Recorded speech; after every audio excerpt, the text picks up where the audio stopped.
প্রথম রাকাতে সূরা নাস পড়লে করণীয় কি? প্রথম রাকাতে সূরা ফালাক পড়লে ভুলে দ্বিতীয় রাকাতে সূরা কাউসার পড়লে করণীয় কি? দেখুন, কোরআনে কারীমের তারতীব রক্ষা করে তেলাওয়াত করা নামাজের মধ্যে এটা সুন্নাহ।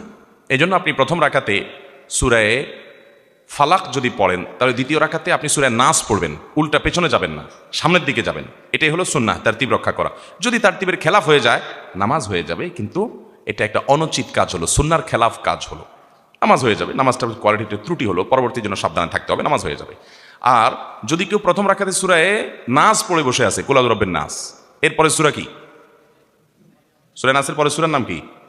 আর সূরাই নেই, নাম থাকবে কোত্থেকে? এখন প্রথম রাকাতে বেচারা নাস পড়ে বসে আসছে, বা দ্বিতীয় রাকাতে কি করবে? এই জন্য অনেক ফুকাহা কেরাম পরামর্শ দিয়েছেন, ফুকাহানা পরামর্শ দিয়েছেন যে দ্বিতীয় রাকাতেও সে সূরা নাসই পড়বে, দ্বিতীয় রাকাতেও সে আবার সূরায়ে নাসই পড়বে। অতএব এর মাধ্যমে তার নামাজ হয়ে যাবে, কিন্তু ইচ্ছাকৃত এরকম করবে না। এটা হতে পারে কখনো অনিচ্ছাকৃত হয়ে গেছে, হ্যাঁ, তাহলে কোনো অসুবিধা নেই, নামাজ হয়ে যাবে।